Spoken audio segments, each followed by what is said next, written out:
Hello and welcome to Simple Mama's Book Review Google Hangout. I'll also be sharing this at CatholicMom.com.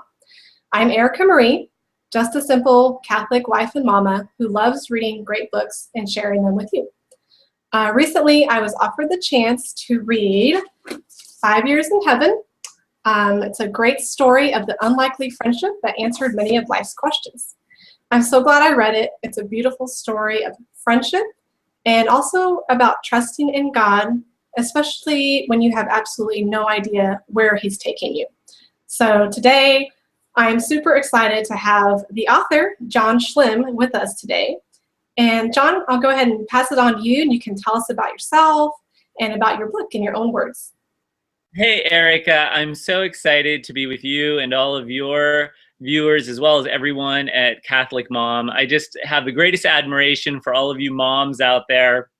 And there really is nothing simple about being a mom. You guys have one of the most important jobs on the planet. So, my hat is off to you guys every single day.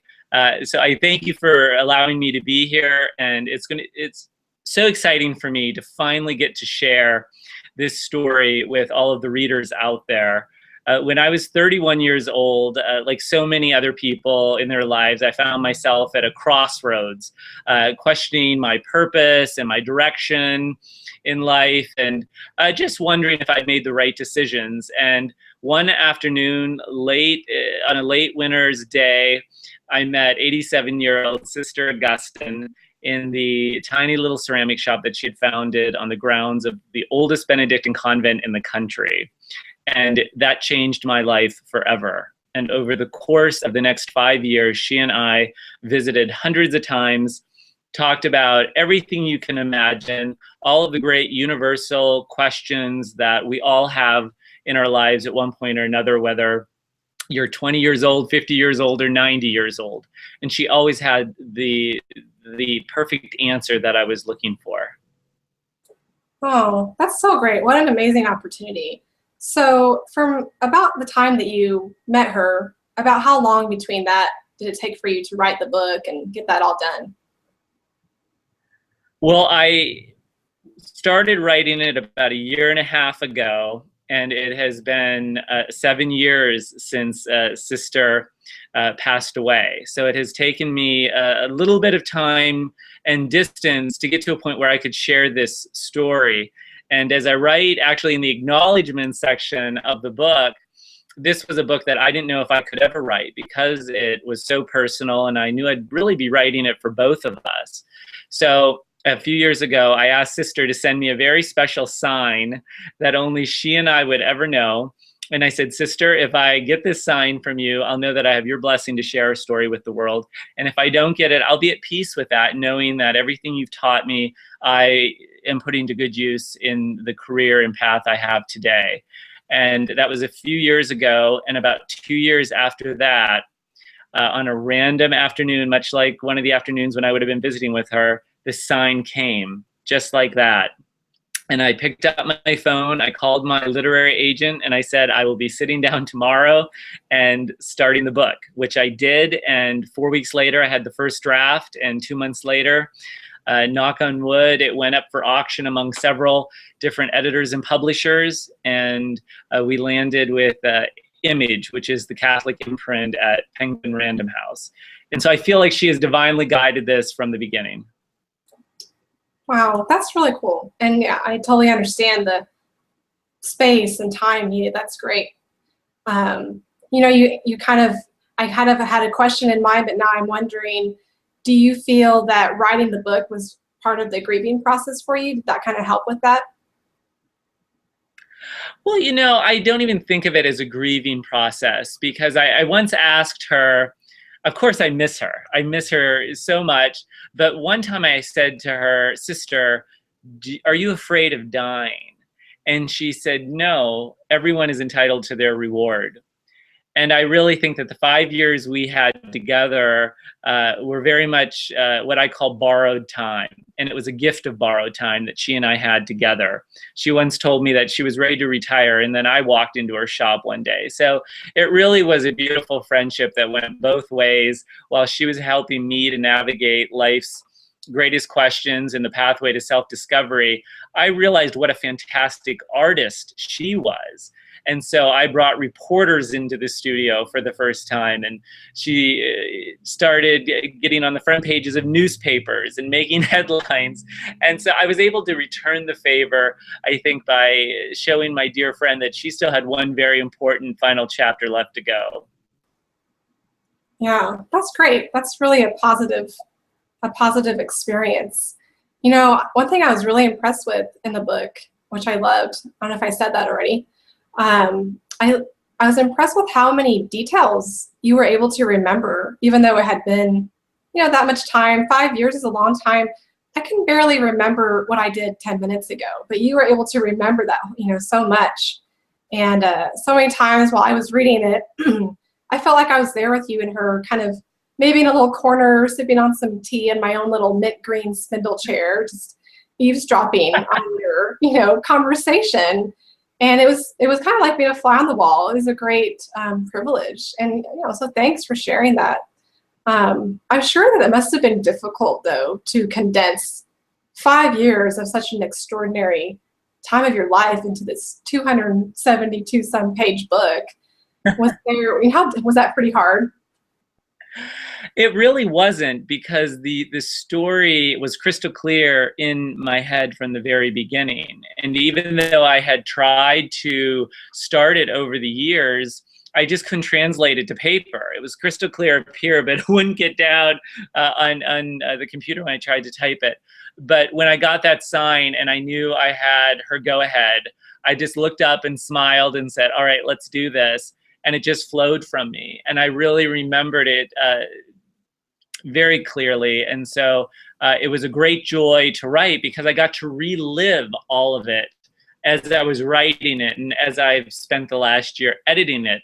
But I really appreciate what you said about being the reader and being in the room with us, because I wrote it with the intention that as soon as the reader opens that book, I'm inviting them to the table with us, to pull up one of those mint green spindle chairs right up to the table with us and engage in the conversation. Because again, these are universal topics and questions that we all have throughout our lives. And I think every reader will find a part of themselves in this story. And it's my hope that they will pull out the meanings and the inspirations that really speak to their hearts, and really let Sister Augustine be a light in their darkness as well. Yeah, that was good. I loved all of her simple analogies. You know, so many of us look for these great and complicated answers, but she just kind of said it the way it was and pulled from nature, or, you know, just other things. Do you wish that there were was there any words of wisdom or any other subject matter that you and her talked about that you kind of wish you would have added that you didn't have time or room for? That's an excellent question. I really think that every single one of our hundreds of visits could have been included in this book, though I think my editor would have maybe had a difference of opinion on that. But I really tried to pull out what I felt were the ones that would be most important and most beneficial to the readers, just as they were to me. And who knows, maybe one day there'll be 5 Years in Heaven, the sequel. Yeah, that'd be great. Gosh, that'd be awesome. Well, maybe she's already working on it. We don't know. Yes. I will wait until I get word from her. Okay, sounds good. You know, one thing I wanted to ask you, you said in the book that you grew up with, in high school, you had sisters, the same sisters that were teaching there, right? Yes. Yeah. How do you feel that your perspective of nuns, you know, religious sisters, we'll call them nuns for this case, how do you feel that your perspective of nuns changed from when you were in high school to what, you know, that day you walked into her ceramic shop as an adult who'd gone through a bit more of life and more experiences? How do you feel like your attitude towards nuns changed maybe? Well, I think that I always loved nuns, and I was fortunate in my 12 years of Catholic education to have nuns as teachers multiple times, starting in first grade with Sister Josepha, my catechism teacher. In seventh grade with Sister Joachim. Sister Jane Francis was another teacher I had in grade school and middle school. Sister Kathleen taught theology. And I kind of feel bad that kids today in our Catholic schools don't really have nuns that often as teachers. So I think from an early age, I was taught to love them and respect them for the grace and wisdom that they have to offer to us. But when I met Sister Augustine, I just got to see a whole new side to all of that and to really understand truly how special these women are. Sister Augustine was this great artist who was really hidden away from the world, and she was content to be so. She had started the ceramic shop in the 1960s, but by the time I met her, she was still working 6 days a week, full time. But she had receded from the world. And I got to go into that world and just have her really share just all of her knowledge and wisdom with me, which was very, very much divinely guided. So I think that my respect and admiration of the women who choose this vocation just grew so much during those 5 years. That's so beautiful. So great to hear that. I love it. Did you feel like you were the odd man out on campus when you went to visit her? No, not at all, because for most of our visits, it would just be the two of us. And every once in a while, another one of the sisters would come in to say hi. And Sister Augustine had a nickname around the convent, and it was Gussie. So the nuns would all refer to her as Gussie when they would come in. But most of the time, it was just the two of us. And so I never felt odd or uncomfortable in any way. In fact, it was so refreshing to walk into that very humble shop and studio and close the door behind me and know that the outside world was being left outside, at least for a few hours each week. Yeah, that sounds lovely. I think that we all need that from time to time. Another thing I loved about your book, it wasn't just a story about the development of a friendship, but it was also a story about the development of you. And like you shared earlier, that took some time for you to be able to put yourself out there like that. In the beginning, you described yourself as, kind of lost and restless and just generally pretty bummed with the state of your life and where you were going. And, things weren't going where you thought they were.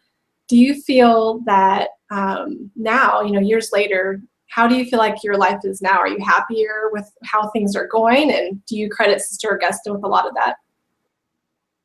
Yes, absolutely. I think life is obviously a process, and it's meant to be this beautiful process. And one of the great lessons she taught me was how to look at the challenges that we face every single day, whether they're small challenges or larger ones. And she said to me that we can look at those challenges as roadblocks or as stepping stones, really as gifts that have been given to us. And she often spoke of joys and sorrows in life, which is the title of one of the early chapters in the book. And she said we should be grateful for both the joys and the sorrows, because it's both of them together that help us to move forward. And so I think all these years later, all of these lessons that I learned from her are carried with me and put to use every single day. That's wonderful. That's really great. How do you feel that your time with her, that experience, how did it help you in your own personal prayer life and in your relationship with God and your Catholic faith? It really helped me to expand my understanding of God and of faith, because I would ask her questions, again, that I think all have from time to time, such as, is it okay to doubt God? Why isn't God answering my prayers as quickly as I would like? Sometimes we can be so impatient. And she really let me know that, again, there's something called God's time. And, his time is different from our time. So on that, there's a beautiful verse in the Bible that I have coasted on the wings of multiple times, and it's Ecclesiastes 3:11. God makes everything beautiful in its time. And this is really a story of those powerful words, because she let me know that he would make me beautiful in my time, just as he will for every single person. But it's a process, and he leads us through those dark valleys, just as he does the brightest mountaintops, in order to get to that beautiful place. And I feel as though I'm getting much closer to that beautiful place. And I'm so grateful that she opened my eyes to the understanding of that verse and just what it really means. Yeah. You know, you really just summed up what I loved about the book. So I think you're right. We all go through this time of like, where am I going? What am I supposed to be doing? Tell me right now, please. And yeah, I think we focus so much on the, you know, right now, instantaneous, and we have to remember that there's a long-term plan, and where we are now is part of that, but it's so hard to see that sometimes. So I'm glad that she was there for you for that. I just have two other questions generally about the book, and you might not be able to or want to answer them, but I'm going to try anyway. So the first one you mentioned, and these are more questions that I was just curious about as a reader, and I thought, you know, I wonder what this was. So earlier in the book, you mentioned that you could remember the date that you met her, and you know, earlier I mentioned that it's so hard to remember just what we did yesterday, but I find that so interesting because there's so many dates in our lives that we can remember, you know, exactly, even though we can't remember what we did last night or what we ate for dinner. So do you remember what that date is still? Of course, February 21st. And, you know, I have the luxury of remembering that because on that very first visit, I bought 2 statues of the Blessed Mother, and I asked her to sign them for me, which she had never been asked to sign a piece of her own artwork. And she just thought it was so silly. And she said, but this is God's work, not my own. And I said, well, sister, if you can arrange for his autograph, I'll let you off the hook. Otherwise, I would love for you to please sign it and date it. And so she dated it, which really is what helped me to remember that exact date, which every year now on January 1st, when I get my new calendar, and I still use a paper calendar, I always flip to that date in the calendar and put a little star, because it's a really special day for me. Yeah, that's really cool. I like what you just said, reminding me, you know, I loved how simple she was, and she offered up everything that she did was like, it's for God, you know, I'm not going to take credit for it. But at the same time, she wasn't afraid to use her talents. I think that's something a lot of us struggle with. You know, we have a talent, we're really excited about it, or at least I struggle with this, but then I'm afraid to actually share it because, you know, what if I become too prideful, or what if people don't like it? But she just, you know, said, well, this is what God's given me to do, so I'm going to do it. So how's that inspired you in your own art as a writer and as an artist? Has that inspired you in that way? Absolutely. Absolutely. And I think what you said is so true. And I think it's also true that there are so many people out there who don't think they have any talent. They don't think they have any gifts. And when I meet these people, you know, they'll say to me, well, I could never write like you do, or I could never paint like you do. And, you know, I always remind them, well, there are other things that you can do that I could never do. And that, you know, it's so important for me to have people realize that every single person out there has God-given gifts in them. And it's really up to us to discover what those gifts are and then how best to use them. And for me, it's all about using them to inspire people and to really help all of my fellow living beings around the world, whether they're human beings or animals or the planet itself. But I think it's so true what you said. We're either afraid to use the talents we've been given, or we don't realize that we have them to begin with. And I don't think there's anything wrong with when you realize that you have the gift to be a writer, you have the gift to be who knows, a construction worker, working with your hands, doing something like that, or whatever it might be, you need to use that, and you should not feel embarrassed or feel like you're being prideful in doing that, because it's important that we use those gifts we've been given. That's great. I'm glad I had this recorded so I can go back and listen to that. That'll be good.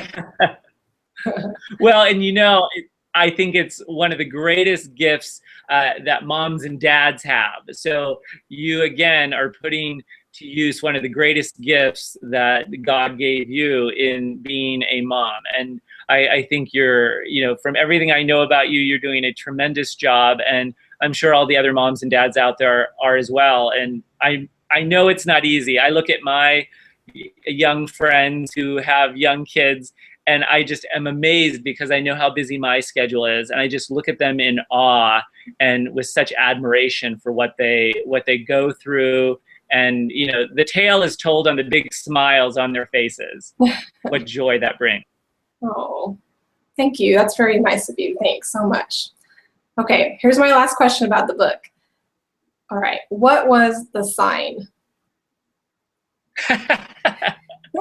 That, of course, is the most asked question I've gotten, and it is the one thing that I promised Sister would stay between the two of us. But I admire you trying to ask. All right. Yeah. I figured as much, but that made me very curious, and I thought, that was such a cliffhanger. You just left it there. Well, good friends have to have their secrets, and that's one she and I will always have together. Yeah, that's so cool. That's really great. Okay, so before we end talking about the book, I wanted to give you a chance to talk about the Thank a Nun Day, which I think is just amazing that you're doing that. So go ahead and tell us a little bit about how did you come up with the idea, and what is your hope from it, and how do people get involved?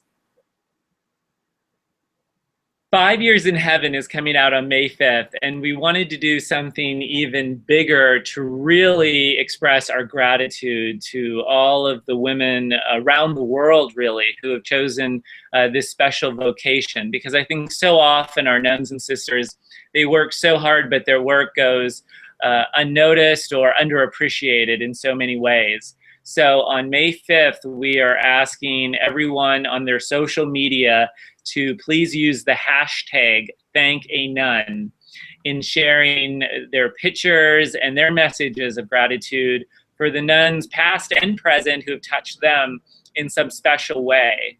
And people can learn more about Thank a Nun Day, as well as sign up for it if they go to imagecatholicbooks.com, which is my publisher, and right on the homepage they'll see where they can click.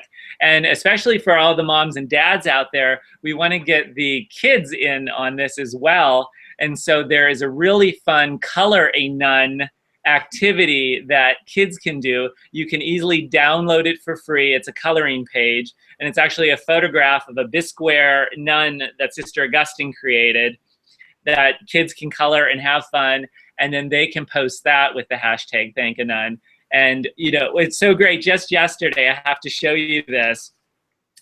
A local CCD class, they all colored their nuns, and this was one that was given to me. And here's another one. How precious are these? And especially considering that a lot of these kids have likely never seen a nun, and particularly one in a full habit. So it's so fun to see kids getting in on the action. And so I encourage all the moms and dads to, download those and invite their children into this process as well. Yeah, that's such a good point. It seems like it's kind of hard to see a positive image of nuns and sisters or priests or really anything related to the Catholic Church nowadays. So I think what you're doing to encourage people to be positive about that is just so important. And like you, I actually went to high school with the Immaculate Heart of Mary sisters. There was a couple in my grade school, but yeah. So it was, looking back, they were kind of like Sister Augustine for you. They were just kind of a subtle presence in my life, but they were pivotal. There are so many pivotal moments I think they were a part of that they probably don't even know.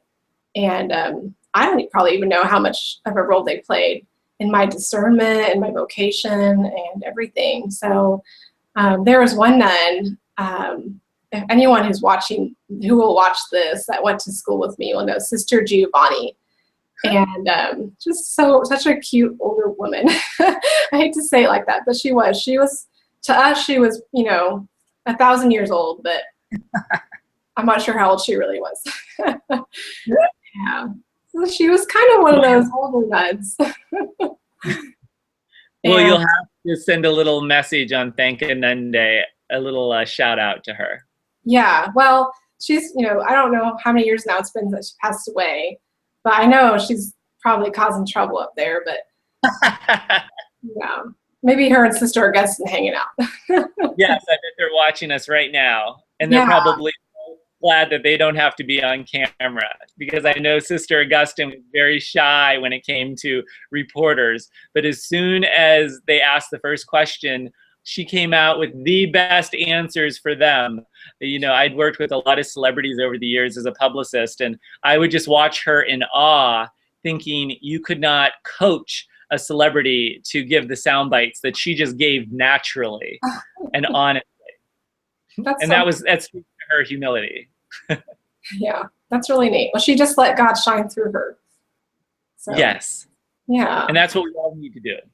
It's as simple as if we just allow that, we change the world. That's true. Oh, and before we end, I see behind you, you've got some special ceramics there. Can you go ahead and tell us a little bit about those? Yes. The piece that Sister Augustine became most famous for was a collection of almost 500 bowls that she created during our 5 years together called Gussie's Special. And she never liked to waste anything. So when she would be doing one of her nativity sets or another piece, she would always have one of these bowls by her side that she would clean off her brushes on and put them in the kiln and just see what would come out. And what came out were these beautiful abstract masterpieces, really, that she became so well known for.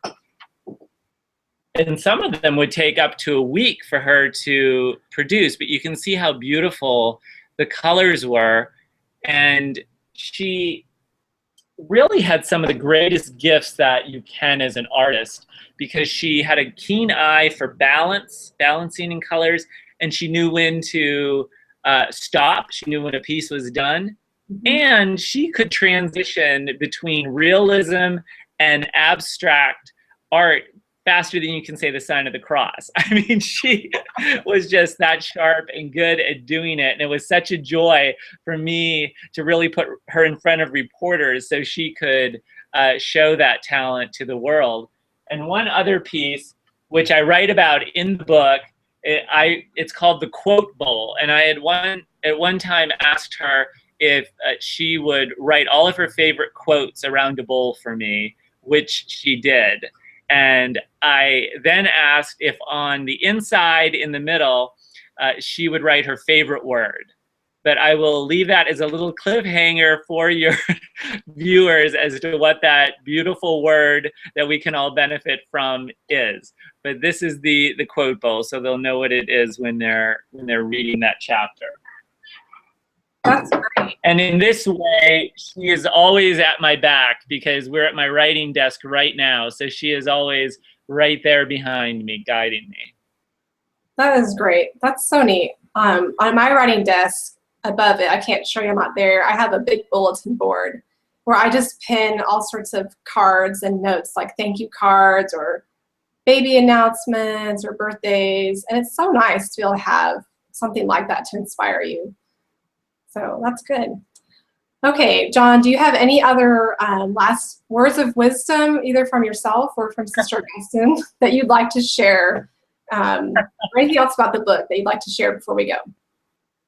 Well, I would just again like to thank you. I would like to thank you again so much for having me on today. And I'm just so excited for readers to take a look at 5 Years in Heaven and really find a part of themselves in this story. And I look forward to hearing from them as they're reading it. There's even a reading group guide. So for all of the reading groups and book clubs out there, watching, I would love it and be honored if you would choose this book as your next selection. And you can go to Image Catholic Books and find the reading group guide for it.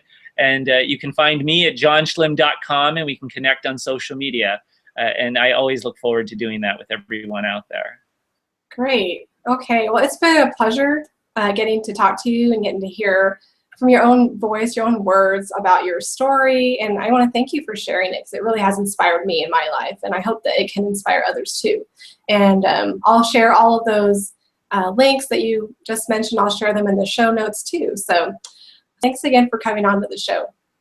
Well, thank you so much, Erika. And you are definitely a bright light in this world too, especially with that smile. You've got a great smile. Oh, thank you so much. All right. We'll see you later, John. Later.